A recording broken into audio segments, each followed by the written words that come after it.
Kami di sini memohon mengusahakan pengajaran dan pendidikan anak perempuan. Bukan sekali-kali kami menginginkan anak perempuan menjadi saingan bagi anak laki-laki dalam perjuangan hidupnya. Tetapi karena kami yakin akan pengaruhnya yang besar sekali bagi kaum wanita agar wanita lebih cakap melakukan kewajibannya.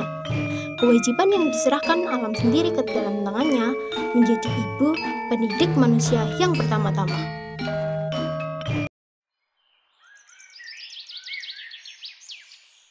Trinil, ayo bali. Wegah aku arep dolan. Raden Ajeng Kartini lahir pada tanggal 21 April 1879 di kota Jepara, Jawa Tengah. Ia anak seorang bupati Jepara bernama Raden Mas Sostroningrat yang menikah dengan wanita desa Mas Ajeng Asira. Sebagai orang Jawa, Kartini mahir bahasa Belanda dikarenakan ayahanda memperkerjakan guru privat untuk mengajari Kartini dan dua adiknya, Rukmini dan Kartina, bahasa Belanda sebagai persiapan masuk sekolah.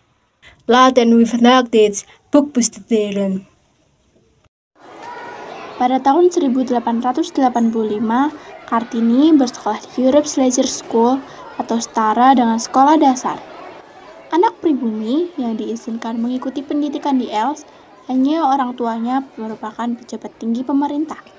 Bahasa pengantar di Els adalah bahasa Belanda, sehingga Kartini bisa meningkatkan kemampuan bahasanya. Guten Morgen. Pada usia 12 tahun, Kartini tidak bisa melanjutkan pendidikan ke jenjang berikutnya karena ditentang oleh sang ayah. Sesuai adat istiadat waktu itu, apabila seorang gadis sudah menamatkan belajar di tingkat sekolah dasar, maka harus dipingit sampai datangnya lamaran dari seorang pria.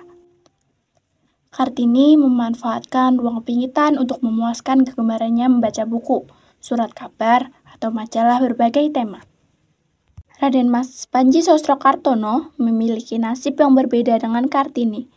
Kartono didukung penuh ayahnya mengenyam pendidikan hingga menjadi mahasiswa di salah satu universitas bergengsi di Eropa, Leiden University. Kelak, kakak Kartini ini akan menjadi sosok pribumi pertama yang meraih gelar sarjana serta menguasai lebih dari 20 bahasa asing dan 10 bahasa daerah Indonesia. Kartini tertarik pada kemajuan berpikir wanita Eropa. Lalu timbul keinginannya untuk memajukan kehidupan wanita Indonesia. Baginya, wanita tidak hanya pandai di dapur, tapi juga harus mempunyai ilmu dan kompetensi. Harus ada persamaan hak dan derajat antara laki-laki dan perempuan. Ia mulai mengumpulkan teman-teman wanitanya untuk diajarkan tulis-menulis dan ilmu pengetahuan lainnya. Ini huruf A.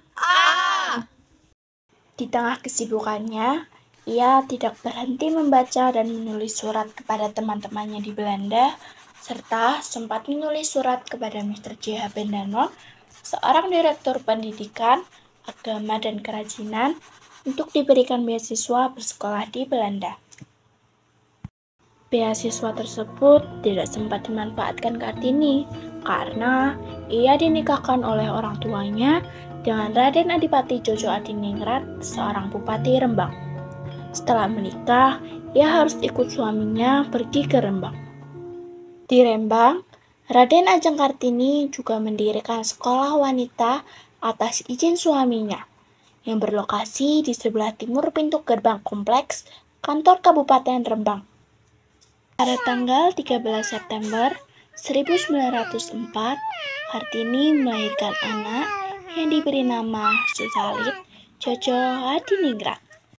Beberapa hari kemudian, Kartini meninggal di usia 25 tahun, disebabkan oleh komplikasi kehamilan. Pada tanggal 17 September 1904, beliau dimakamkan di Desa Bulu, Kecamatan Bulu, Rembang. Setelah Kartini wafat, Mr. J.H. Bendanon mengumpulkan dan membukukan surat-surat yang pernah dikirimkan R.A. Kartini kepada teman-temannya di Eropa.